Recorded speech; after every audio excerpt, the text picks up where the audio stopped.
Reconocimiento de las víctimas de desplazamiento forzado en las sentencias de la Corte Constitucional. Durante años, la narrativa del conflicto armado en Colombia se concentró en su perspectiva bélica. Esto invisibilizó las consecuencias económicas, físicas y emocionales que la violencia ocasionó en la sociedad civil. Uno de los impactos más críticos ha sido el desplazamiento forzado. Entre los años 2000 a 2002 se desplazaron más de 670.000 personas. Las narraciones de estos hechos de violencia empezaron a ser conocidas por la Corte Constitucional a través de los escritos de tutela de varios hogares desplazados que fueron revisados por este tribunal entre los años 1995 a 2003. Las sentencias de estos años se sustentaron en el reconocimiento del desplazamiento como un hecho que vulnera varios derechos fundamentales. En consecuencia, de acuerdo con lo dispuesto en la Constitución y en la Ley 387 de 1997, los jueces ordenaron al Estado atender a los hogares que fueron obligados a abandonar sus territorios. Dado que las solicitudes de protección de los derechos de esta población eran recurrentes entre los años 2000 y 2003, los jueces identificaron varias falencias en la respuesta institucional que afectaban de manera general a la población desplazada. Tal fue la gravedad de la situación evidenciada que la Corte advirtió que el desplazamiento forzado constituía una situación contraria a los principios, valores y derechos de la Constitución de 1991 y que, en consecuencia, debía tener una respuesta integral del Estado.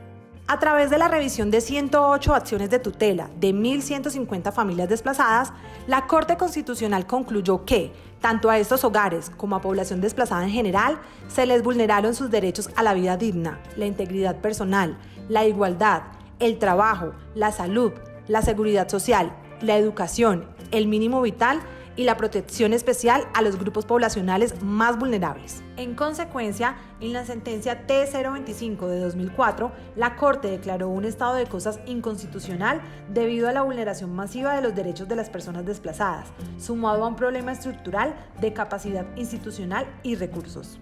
A través de una sala especial, este tribunal profiere autos de seguimiento con órdenes que tienen por finalidad la superación de las falencias institucionales y el goce efectivo de los derechos de la población desplazada.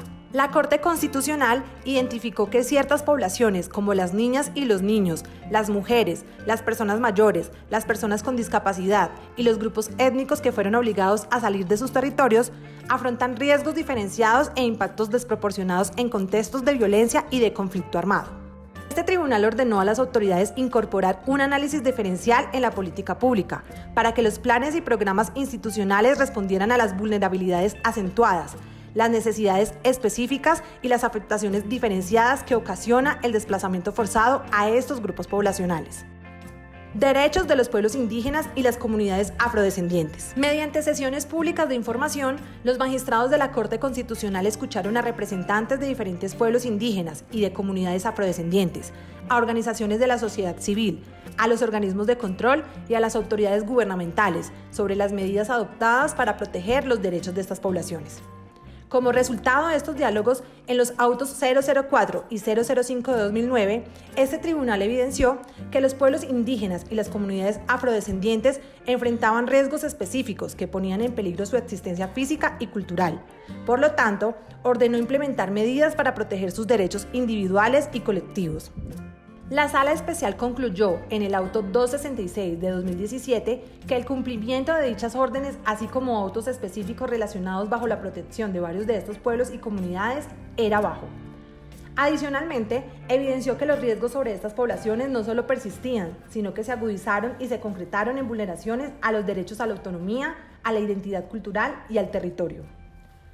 En consecuencia, la Corte constató que persistía un estado de cosas inconstitucional, por lo cual mantiene la competencia para adoptar medidas para que los derechos fundamentales de los pueblos indígenas y las comunidades afrodescendientes se respeten y se garanticen en todo el territorio nacional. Desde el 1 de enero de 1985 hasta la fecha, se han registrado 7.992.981 personas como víctimas de desplazamiento forzado, según reportes del Gobierno Nacional. La Corte Constitucional reconoce los derechos fundamentales de cada una de estas personas, puesto que la finalidad del seguimiento a la superación del estado de cosas inconstitucional es que los derechos de las víctimas de desplazamiento forzado sean una realidad. Es por eso que ha proferido 16 autos específicos con órdenes encaminadas a que los pueblos indígenas y las comunidades afrodescendientes gocen plenamente de sus derechos individuales y colectivos.